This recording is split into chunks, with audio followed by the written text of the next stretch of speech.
Welcome to iDream. అంతర్జాతీయ పులుల దినోత్సవం సందర్భంగా తెలంగాణ రాష్ట్రంలో పులుల సంఖ్య పెరిగిందా లేదా తగ్గిందా, పులుల సంరక్షణకు తెలంగాణ ప్రభుత్వం ఏం చేస్తుంది అనే అంశంపై మనతో మాట్లాడడానికి నాగర్ కర్నూలు డిఎఫ్ఓ రోహిత్ గోపూడి గారు ప్రస్తుతం మనతో ఉన్నారు. ఆయన అడిగి ఇటీవల కాలంలో అమరాబాద్, నాగర్ కర్నూలు, శ్రీశైలం ఫారెస్ట్ లో పులుల సంఖ్య బాగా పెరిగింది. ఎక్కడ చుట్టుపక్కల ఎక్కడ పులులు దొరికినా తీసుకొచ్చి అమరాబాద్ అడవుల్లో విడిచిపెడుతున్నారు. ఆ విధంగా వదిలిపెట్టిన పులుల సంఖ్య ఎంత పెరిగింది? గతంలో హెట్రో లాంటి కంపెనీ అడవిలో దొరికిన పులులు కూడా ప్రస్తుతం అమరాబాద్ అడవిలో తిరుగుతున్నాయి. అవి ఎంతవరకు ఉన్నాయనే విషయంతో రోహిత్ గారిని అడిగి తెలుసుకుందాం. ఎందుకంటే దాదాపు 3, 4 సంవత్సరాల నుంచి అమరాబాద్ అడవులకే పరిమితమైన రోహిత్ గారు పులుల సంరక్షణకి విపరీతంగా కృషి చేస్తున్నారు. అంతేకాకుండా అక్కడ చెంచులను కూడా అందులో పులుల సంరక్షణకి, పులుల పెంపకంలో వాళ్ళని భాగస్వామ్యం చేశారు. ఇదే విషయంపై ప్రధానమంత్రి నరేంద్ర మోడీజీ కూడా నిన్న మన్ కీ బాత్‌లో చెంచుల యొక్క సంరక్షణ, పులుల సంరక్షణ, పులుల్ని చెంచులు ఎలా కాపాడుతున్నారు అనే విషయాన్ని కూడా ఆయన చాలా స్పష్టంగా ప్రస్తావించారు కాబట్టి, ఈ విషయంపై రోహిత్ గారిని ఇంకా ముందు ఎలా డెవలప్‌మెంట్ చేస్తున్నారు? అమరాబాద్‌లో పులుల సంఖ్య పెరగడానికి ఆయన చేస్తున్న ప్రణాళిక ఏంటి విషయాన్ని ఆయన అడిగి తెలుసుకుందాం. సార్ నమస్తే అండి. నమస్కారం అండి. సార్ ముందుగా మీకు కంగ్రాట్స్ అండి. ఎందుకంటే మన్ కీ బాత్‌లో నిన్న జరిగిన ప్రధానమంత్రి నరేంద్ర మోడీ గారు చాలా స్పష్టంగా అమరాబాద్ అడవుల్లో పులుల సంరక్షణ చెంచులు కూడా భాగస్వామ్యం చేయడం చాలా ఇంపార్టెంటు. దేశంలో చాలా మంది చేస్తున్నా, కానీ తెలంగాణ రాష్ట్రంలో చేస్తున్న కార్యక్రమం అందరికి రోల్ మోడల్‌గా ఉండాలంటూ ఆయన ప్రస్తావించారు. ఆ విషయంపై దానికి ప్రత్యేకంగా కృషి మీదే అనే విషయాన్ని మాత్రం చాలా స్పష్టంగా తెలుసు. ఎందుకంటే మీరు 3, 4 సంవత్సరాల నుంచి చెంచుల్ని పూర్తిగా ఇన్వాల్వ్ చేశారు ఫారెస్ట్‌లో. పులుల పెంపకంతో పాటు అక్కడికొచ్చిన టూరిస్టుల వాళ్ళని కూడా లోపలికి తీసుకువెళ్ళి చెంచుల యొక్క జీవన విధానం చెప్పడం, పులుల గురించి గాని, జంతువుల గురించి వాళ్ళతో చెప్పించడం అనేది ఒక కొత్త కాన్సెప్ట్ తీసుకొని ఇంప్లిమెంట్ చేయడం బట్టే ఈరోజు దేశవ్యాప్తంగా అమరాబాద్, నాగర్ కర్నూల్ అనే విషయాన్ని, నల్లమల్ల ఫారెస్ట్ విషయాన్ని వాళ్ళ నోటీస్‌కి వెళ్ళింది. కాబట్టి మీరు దాన్ని ఎంజాయ్ చేస్తూ, ఇప్పుడు ఈరోజు జరుగుతున్న కార్యక్రమంలో ఏం జరిగింది? ఇంతవరకు అమరాబాద్ అడవుల్లో ఎన్ని పులులుండేవి? ఇప్పుడు పులుల సంఖ్య ఎలా పెరిగింది? దాన్ని పెంచడానికి ఇంకా మీ దగ్గర ఉన్న కొత్త ప్రణాళిక ఏంటో చెప్పండి సార్? సో, ఇప్పుడు నిన్న ప్రధానమంత్రి గారు చెంచుల యొక్క ప్రత్యేకత, ఈ నల్లమల అడవులకు ఏమున్నదనేది ప్రధానమంత్రి గారు డిస్క్రైబ్ చేయడం జరిగింది. వాళ్ళెలాగా మనకి టైగర్ కన్జర్వేషన్‌లో చెంచు వాచర్స్ ఎలాగో మనకి సహకారం అందిస్తూ, వాళ్ళ యొక్క నైపుణ్యం అంటే ఎన్నో తరతరాల నుంచి వాళ్ళకి జనరేషన్స్ అక్రాస్ నాలెడ్జ్ ఏదైతే ఉందో, ఆ నాలెడ్జ్‌ని మనం వాడుకుంటూ ఇప్పుడు పులుల కాపాడడం అనేది జరుగుతుంది. సో, మనం చూసుకుంటే నల్లమల, చెంచుస్ వేరేం గాదు. 2 ఒకటే. అంటే ఇప్పుడు ఫారెస్ట్ డిపార్ట్‌మెంట్ ఇన్సెప్షన్ నుంచి ఈరోజు దాకా మొత్తం అమరాబాద్ పులి అభయారణ్యం గాని, అటు ఆంధ్ర వైపు నాగార్జున సాగర్, శ్రీశైలం అభయారణ్యం గాని, ఇవి 2 ఇంతకుముందు ఒకటే అభయారణ్యం.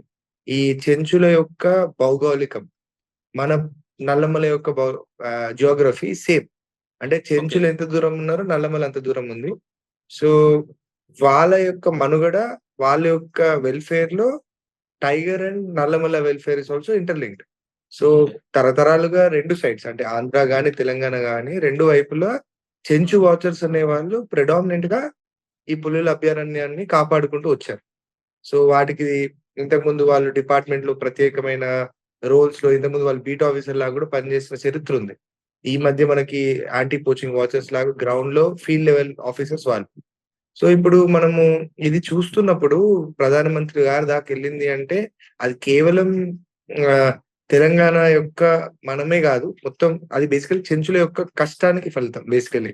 వాళ్ళు చేసే సాక్రిఫైస్‌కి వాళ్ళకున్న నైపుణ్యానికి ఇది బేసికలీ నిదర్శనం.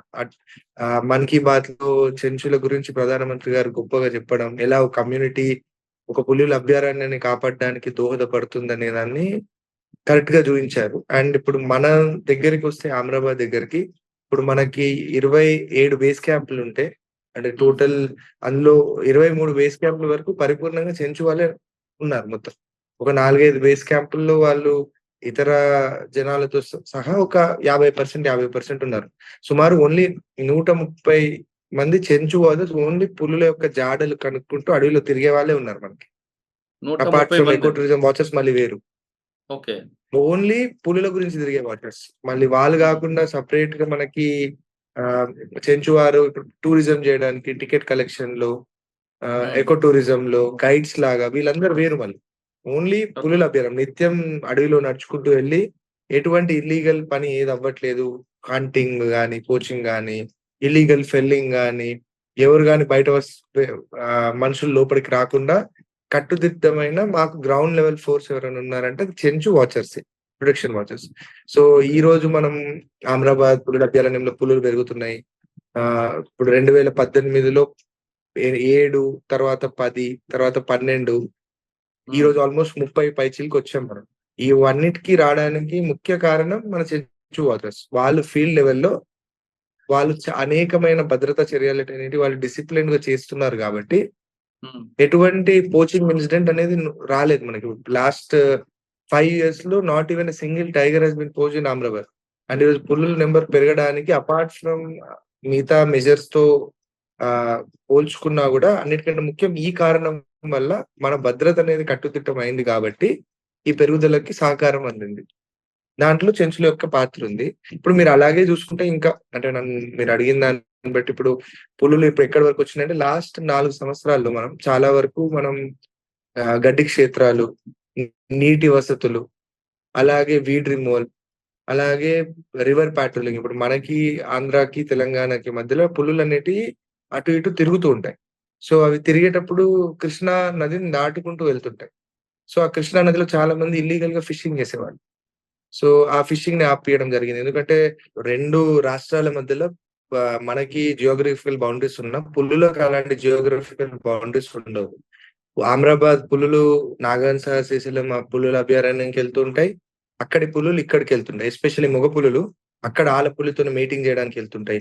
అక్కడ ఒకవేళ సంతతి ఎక్కువైపోయి డిస్టర్బెన్స్ ఉందనుకోండి. ఫర్ ఇన్‌స్టెన్స్ ఇప్పుడు ఏదైనా ఆడపులి పిల్లల్ని కనింది.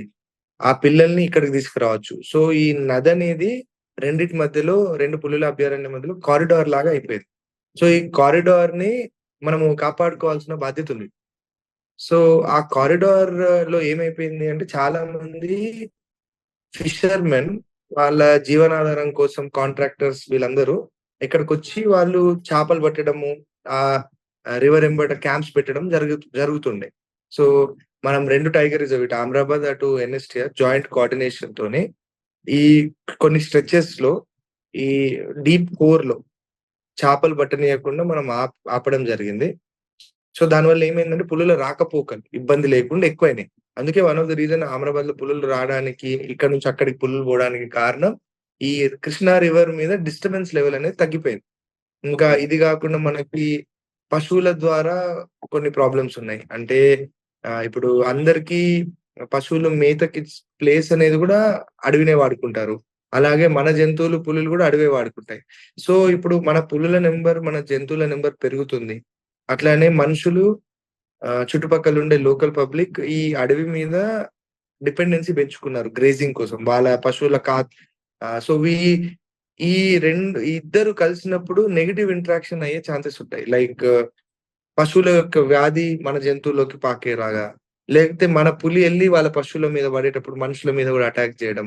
ఆ పశువుల మీద పడితే ఇప్పుడు మనం చూసుకుంటే రీసెంట్‌గా కొన్ని ప్లేసెస్‌లో అట్లా పశువుల మీద పులి చంపి తిన్నప్పుడు దాంట్లో విషం కలిపి పులిని చంపడం. సో, ఇవన్నీ మనకు కాజ్ ఆఫ్ కన్సర్న్. అంటే మనం ఈ ఫ్యూచర్‌లో వాళ్ళకి కంపెన్సేషన్ ఎలా పే చేస్తాం టైమ్‌లీ. అలాగే వాళ్ళని మనము ఈ మనుషులకి మధ్యల జంతువులకి నెగెటివ్ ఇంటరాక్షన్ గాకుండా మనం ఎలా కాపాడొచ్చు? అంటే దానికోసం మేమేం జేస్తున్నామంటే ఇప్పుడు పశువులు లోపలికి మరి జంగల్ లోపటికి వెళ్ళకుండా ఊరు నుంచి దగ్గరలో ఉన్న అడవిలో వాటర్ సోర్సెస్ కల్పిస్తున్నాం. సో దట్ పశువులు అక్కడి వరకే నీళ్ళు తాగేసి లోపలికి వెళ్ళకుండా ఉండేటట్టు. సో, మెయిన్‌లీ ఇవి చేశాము. ఇంకేదైనా ఇంకా ప్రొటెక్షన్ గాకుండా మనం చాలా వరకు ఎకో టూరిజం అనేది పెంపొందించడం జరిగింది. మెయిన్ రీజన్ ఏంటి అంటే పులుల అభయారణ్యం ఉన్న ప్లేస్‌లు జనరల్లీ మా ఈ రిమోట్ జంగల్స్‌లో ఉంటాయి గాబట్టి చాలా ఉపాధి లేకపోవడము, వెనుకబడి ఉండడం జరుగుతుంది ప్రాంతం. అండ్ రేపొద్దున మన దగ్గర చాలా మంది అన్‌ఎంప్లాయిడ్ యూత్ అనేవాళ్ళు చాలా మందున్నారు. సో, మనకి ఇప్పుడు ఈ ప్లాట్యూలో ఇప్పుడు మన డిస్ట్రిక్ట్‌లో 40% forest area, 40% area forest department దగ్గరుంది. ఆ పులుల అభయారణ్యం ఫామ్‌లో. అలాగే హ్మ్. ఇప్పుడు మనం అమరాబాద్ ప్లాట్యూ చూసుకుంటే 90% అడవియే ఉంది. ఓకే. 10% మాత్రమే రెవెన్యూ ఏరియా ఉంది. సో, మనకి ఉద్యోగాలిచ్చే బాధ్యతుంది జనాలకి. ఆ ఉద్యోగాలు ఎలా ఉండాలంటే అడవిని కాపాడే ఉద్యోగాలు. అడవి వల్ల వచ్చే ఉద్యోగాలుంటే అడవి మీద మమకారం అనేది ఇంకెక్కువ వెళుతది లోకల్ పీపుల్‌కి. సో, దాని రీత్యా మేము కొంచెం టూరిజం చేసాం. దాంట్లో నుంచి 132 మందికి ఉద్యోగాలు కల్పియగలిగినాం. So, without seeking one fund from the government ఈ టూరిజం ద్వారా వచ్చే ఫండ్స్‌ని we hmm. Are able to create local employment. అంటే ఉపాధి అనేది ఇప్పుడు మనం టూరిజం ద్వారా వచ్చే నిధులు నుంచి మనం ఈ ఉద్యోగాలు క్రియేట్ చేసుకోగలిగాం. ఇప్పుడు మనం బందిపూర్ ఇతర ప్రాముఖ్యమైన ఇంపార్టెంట్ టైగర్ రిజర్వ్స్ చూసుకుంటే అక్కడ సుమారు 2000-3000 మంది డైరెక్ట్ ఎంప్లాయ్‌మెంట్. మిగతా వాళ్ళు రిసార్ట్స్ రూపంలో, ఎకో టూరిజం రూపంలో, సూవెనిర్ షాప్ రూపంలో అనేకమైన జనాభా చాలా అంటే ఆల్‌మోస్ట్ 50% కంటే ఎక్కువ విలేజ్ వాళ్ళు అడవి మీద ప్రకృతి కాపాడే ఉద్యోగాలలో ఉన్నారు అందరూ ఏదో రకంగా. సో, అలా వాళ్ళ ఇంట్లో ఏదో రకంగా పులులున్నాయి గాబట్టి వాళ్ళ బతుకు తెరువనేది ముందుకు జరుగుతుంది. సో, అలాంటి పాజిటివ్ ఇంటరాక్షన్ క్రియేట్ చేసేటట్టు we have started some moves. ఈ సంవత్సరం గూడా ఇప్పుడు సఫారీ సీజన్ ఆగిపోయి, మళ్ళీ అక్టోబర్‌లో సఫారీ సీజన్ మొదలయ్యేసరికి ఇంకా దానికి రిలేటెడ్ ఇంకా ఎక్కువ ఉద్యోగాలు ఎలా క్రియేట్ జేయాలి? అలానే అడవి మీద ప్రెషర్ ఎక్కువ పెట్టలేం. అంటే ఇప్పుడు ఉద్యోగాల కోసం మనం మొత్తం అడవిని ఓపెన్ చేసి టూరిజం గూడా జేయరాదు. ఎన్‌టీసీఏ నిబంధనలు బట్టి ఓన్లీ 20% మాత్రమే మనం ఓపెన్ చేయగలుగుతాం. ఆ 20%లో మనం అడవికి, ప్రకృతికి ఎటువంటి డిస్టర్బెన్స్ ఎక్కువ కలగకుండా ఎలా ఉపాధి క్రియేట్ చేయగలుగుతాం? దానివల్ల అడవిని ఎలా కాపాడుకోగలుగుతాం అనే దాని మీద కార్యాచరణ చేయాలిప్పుడు. రెండోది ఓకే. ఇప్పుడు పులుల సంఖ్య పెరుగుతుంది గాబట్టి, ఫ్యూచర్‌లో పులుల సంఖ్య ఎక్కువయ్యే ఛాన్సెస్ ఉన్నాయి గాబట్టి కాన్‌ఫ్లిక్ట్ మనిషికి, పులికి మధ్య కాన్‌ఫ్లిక్ట్ అయ్యే ఛాన్సెస్ ఉంటాయి గాబట్టి, ఆ కాన్‌ఫ్లిక్ట్‌ని కానీయకుండా ఉండడానికి ఇప్పుడు ఫర్ ఇన్‌స్టెన్స్ మా దగ్గర ఒక కొత్త scheme voluntary relocation of villages అని.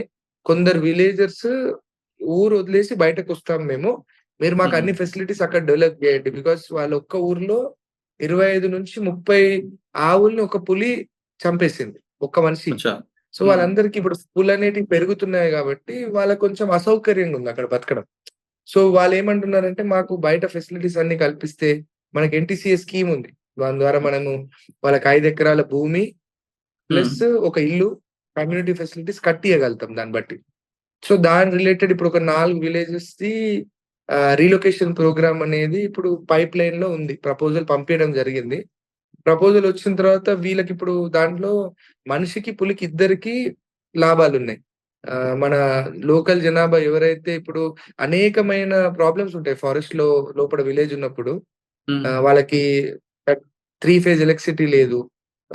నీళ్ళ సౌకర్యం తక్కువ అక్కడ అది ప్లాట్యూ గాబట్టి మీకు నీళ్ళు సఫిషియెంట్‌గా ఉండవు.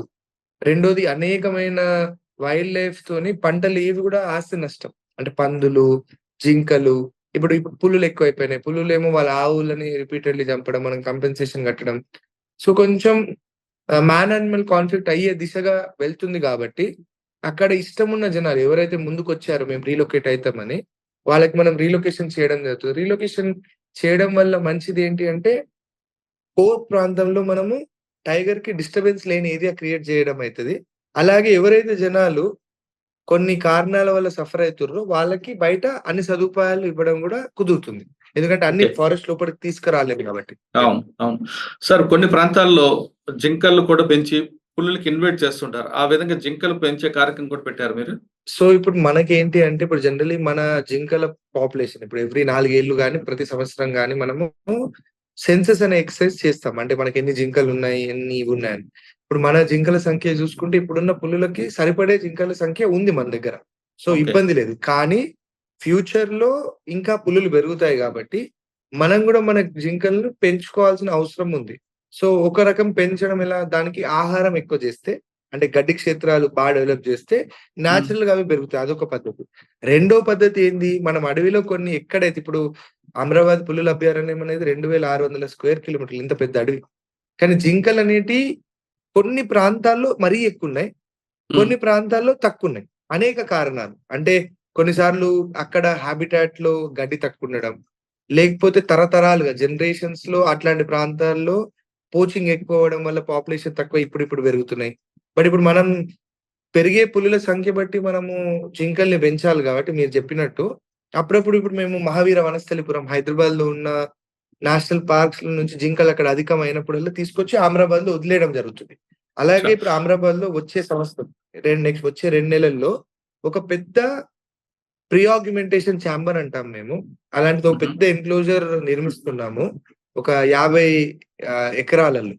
ఆ 50 ఎకరాలలో జింకలను వదిలేసి మేము బ్రీడింగ్ చేయించి, జింకలు ఇప్పుడు 200 జింకలు వదిలిన తర్వాత అవి బ్రీడింగ్ అయిన తర్వాత 6 నెలలకు ఒకసారి 200 పిల్లలు వస్తాయి. ఆ 200లని బయటకు వదలడం, మళ్ళీ పెంచడం, మళ్ళీ వదలడం. సో దట్ మన అడవిలో మనము సంతతి అనేది పెంచుకోవాలి. ఎందుకంటే మనం పెరిగే పులుల సంఖ్య బట్టి మన జింకల సంఖ్య, అలాగే దానికి అవసరం ఉన్న గడ్డి క్షేత్రాలు కూడా 2 మనం పెంచుకుంటూ పోతేనే మనిషికి పులికి మధ్యలో కాన్ఫ్లిక్ట్ అనేది రాదు. ఓకే. సార్, మహావీర్ కాకుండా కిన్నెరసాని ప్రాజెక్ట్ కూడా జింకల ఒక పెంపకం కార్యక్రమం ఉంది. అక్కడి నుంచి కూడా తీసుకొచ్చే అవకాశం ఉందా? యాక్చువల్లీ అంటే ఇప్పుడు ఏదైనా ప్రాంతం మనకి జింకలు ఇస్తున్నాము అంటే అక్కడ క్యారింగ్ కెపాసిటీ కంటే మించినప్పుడు ఇస్తారు. అంటే ఇప్పుడు మహావీర వనస్థలి పార్క్ లో గాని, మృగవాణిలో గాని అక్కడ న్యాచురల్ ప్రెడేటర్ అంటే లెపర్డ్ అనేటి ఎక్కువ సంఖ్యలో లేవు కాబట్టి జింకలకు అన్లెస్ ఓల్డ్ ఏజ్ వస్తే తప్పించి మరణం అనేది ఉండదు.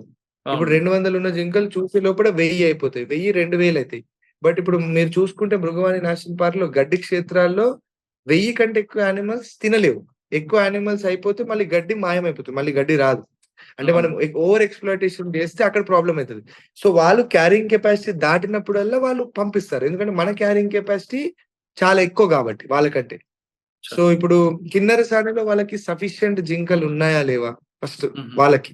ఇప్పుడు వాళ్ళది కూడా పెద్ద వైల్డ్ లైఫ్ సాంక్చురీ. అప్పుడప్పుడు కిన్నెరసానికి ఇప్పుడు 2 సంవత్సరాల క్రితం పులి కూడా వచ్చింది కిన్నెరసానికి. అంటే ఒకప్పుడు పులులున్న ఏరియా, మొన్న ఛత్తీస్‌గఢ్ నుంచి ఒక పులొచ్చింది. అంటే ఫ్యూచర్‌లో పులులు ఆవాసం ఏర్పాటు చేసుకునే ఛాన్స్ ఉంది కాబట్టి, వాళ్ళ పాపులేషన్ ఫస్ట్ వాళ్ళకి సఫిషియెంటో లేదో తెలిసిన తర్వాత మాత్రమే మన దగ్గరికి పంపగలుగుతారు.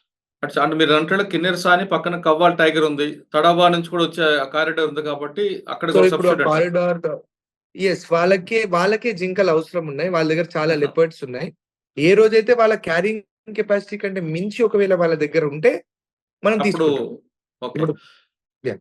సార్, మీరు పెంచిన కార్యక్రమం తీసుకుంటే ఫస్ట్‌లో మీరన్నట్లుగా 7తో స్టార్ట్ అయిన పులుల సంఖ్య ఈరోజు 30 పైగా వచ్చాయి. మధ్యలో కొంతమంది గుమ్మడిదల, నర్సాపూర్ నుంచి తీసుకొచ్చిన పులులు కూడా తీసుకొచ్చి మీ అడవిలో వదిలిపెట్టారు. అవన్నీ ఎక్కడున్నాయండి ఇప్పుడు? సో అది అంటే ముందే చెప్తున్నా. నేను మాట్లాడేది పెద్ద పులుల సంఖ్య. మీరు చెప్పేది చిరుత పులుల సంఖ్య. ఆ! మన దగ్గర చిరుత పులులు 187 ఉన్నాయి. చిరుత పులులు. పెద్ద అంటే పులులు పెద్ద పులి నేను చెప్పే నంబర్ పెద్ద పులి.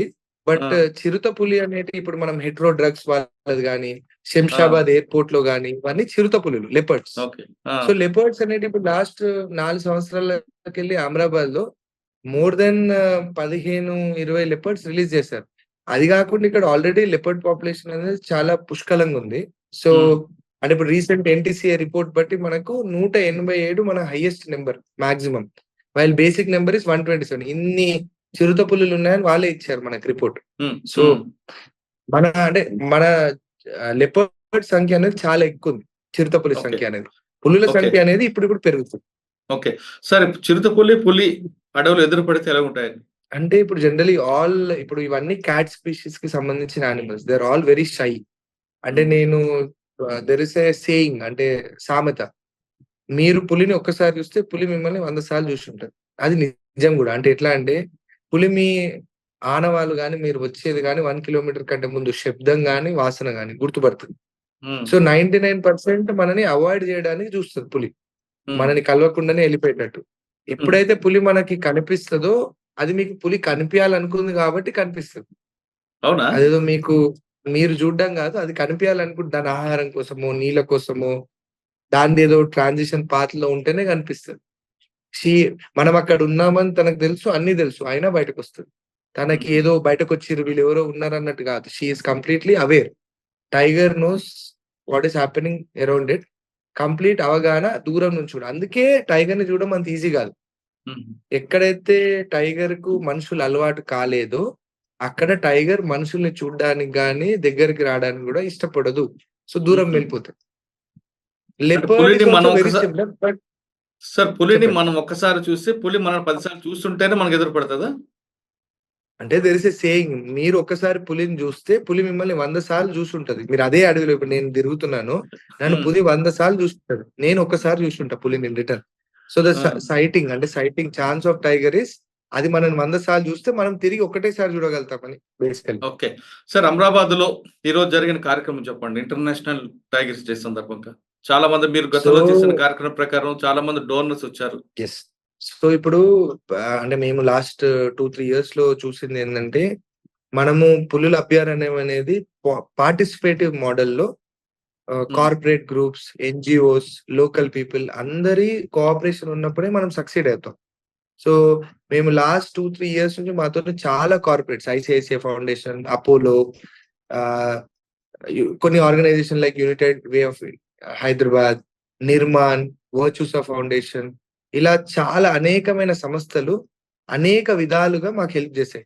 కొందరు హెల్త్ పరంగా, కొందరు నీటి సదుపాయాలు కల్పించడంలో, కొంతమంది ఫైర్ అరికట్టడంలో, కొంతమంది వెహికల్స్ ఇవ్వడంలో, కొంతమంది స్టాఫ్ మొబిలిటీ పెంచడంలో. సో, అన్ని రకాలుగా మాకు అందరూ హెల్ప్ అనేది చేస్తూనే ఉన్నారు. సో, ఈరోజు పులుల అభయారణ్యం ఈ టైగర్స్ డే రోజు మాకేమనిపించిందంటే వాళ్ళందరికీ మేము సత్కరించాలి బేసికల్లీ.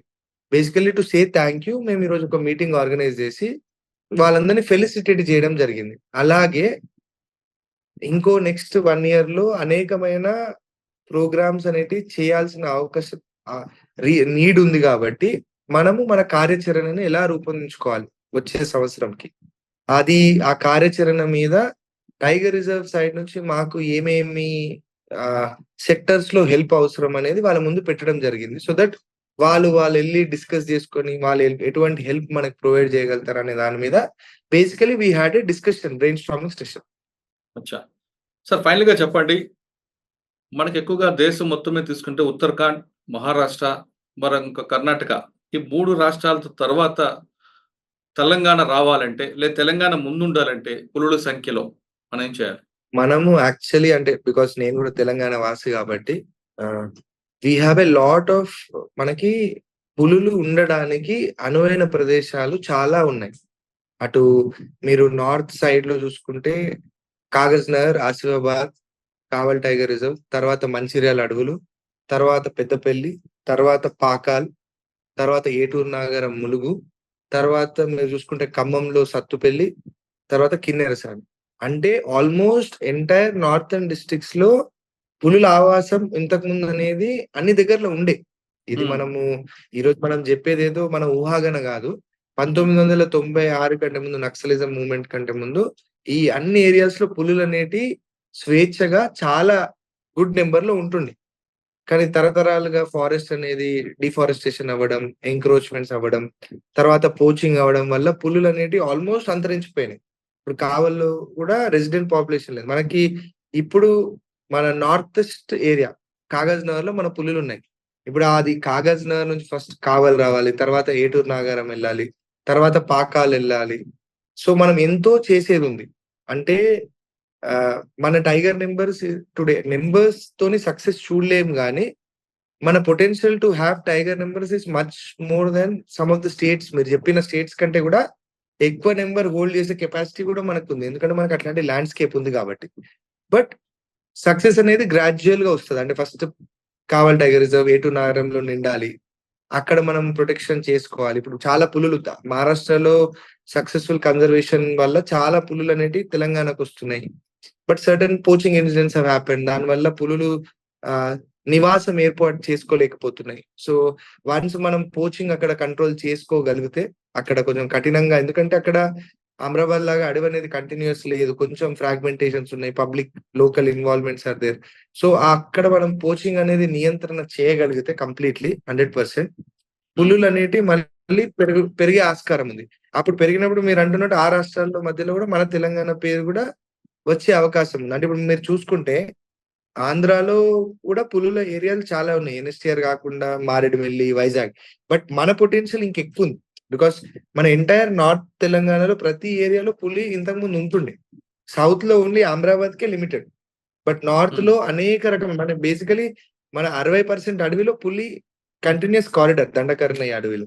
సో, మేబీ ఫ్యూచర్‌లో మనం ప్రొటెక్షన్ కరెక్ట్‌గా జేసుకోగలిగితే ఫ్యూచర్‌లో we will see tigers thriving in northern Telangana. Hmm. అమరాబాద్‌లో if we are consistent in our efforts ఇంకా పోచింగ్ గాకుండా ఇలానే కాపాడుకోగలిగితే ఒక 4, 5 ఇయర్స్‌లో will come to that stage where tiger నంబర్‌లు పెరిగాయి. ఇప్పుడు will go up like all other tiger reserves అనేది. కావలి ప్రాంతంలో మనం ఫస్ట్ ఆ పోచింగ్ నియంత్రించుకొని టైగర్ పాపులేషన్ కొంచెం పెరిగిన తర్వాత ఆ దశ హ్మ్. మళ్ళీ మొదలవుతది. So, okay. Lot of work has to be done. Okay. Sir ఇందులో ప్రభుత్వంతో పాటు ప్రజల భాగస్వామ్యం కూడా ఉండాల్సిన అవసరం ఉంది. ప్రజలు ఏ విధంగా దీంట్లో కోఆపరేట్ చేయాలి? సో, ఇప్పుడు అంటే ఏ పులుల అభయారణ్యం గాని జస్ట్ చట్టాల్లో 4 sections powerful acts we have. But అది నిజంగా పులుల అభయారణ్యం ఎప్పుడు అవుతది అంటే దాని చుట్టుపక్కల ఉన్న లోకల్ పబ్లిక్ ఈ పులి మాకు కావాలి. ఈ పులి ఇక్కడ ఉంటేనే మాకు లాభము. వాళ్ళు పులుల అభయారణ్యానికి మర్యాద, రెస్పెక్ట్ ప్లస్ ఇది ఉండడం వల్ల మాకు లాభం అని వాళ్ళు నమ్మిన రోజు పులులు పెరుగుతాయి. ఇప్పుడు hmm. Almost every tiger reserve in this country ఏవైతే సక్సెస్‌ఫుల్ ఉన్నాయో బందిపూర్ గాని, కాజిరంగా ఎవ్రి ప్లేస్ లోకల్ పీపుల్‌ని కంప్లీట్‌లీ టైగర్ మేనేజ్‌మెంట్, అడ్మినిస్ట్రేషన్, ప్రొటెక్షన్‌లో ఇన్వాల్వ్ అయిపోయారు. అంటే వాళ్ళు వాచర్‌లాగా పనిచేస్తారు. ఎకో టూరిజం ద్వారా at least 30-40% of village employment. So, అన్ని రకాలుగా వాళ్ళకక్కడ పులుంటేనే వాళ్ళకి జీవితం. సో, అలా సింబయోటిక్ రిలేషన్ అనేది వాళ్ళు డెవలప్ జేసుకోగలిగారు. మన దగ్గర గూడా ఇప్పుడు మీరు జూసుకుంటే మోస్ట్ ఆఫ్ ద పులుల అభయారణ్యంలో ఉండే ఏరియాలు generally backward areas. Where unemployment అనేది వెరీ హైగా ఉంటది. వేర్ పబ్లిక్‌కి బేసిక్ నెసెసిటీస్ తెచ్చుకోవడం గూడా కష్టం ఉంటది.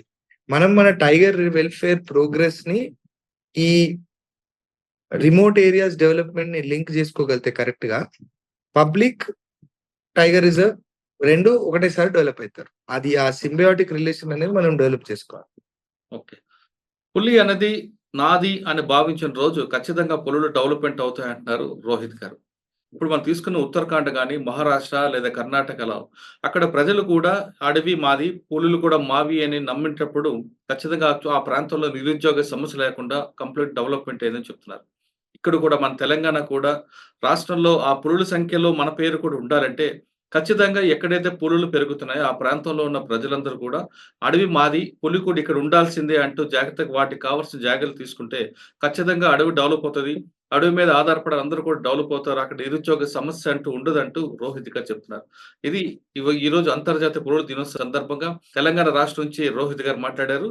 ఇకపై వచ్చే సంవత్సరం సరికైనా మొత్తం మన ఇండియాలో తీసుకుంటే ఉత్తరప్రదేశ్, మహారాష్ట్ర, కర్ణాటకతో పాటు తెలంగాణ పేరు కూడా వినబడాలంటే ప్రతి ఒక్కరు కూడా పులి మాదే అంటూ సహకరించండి.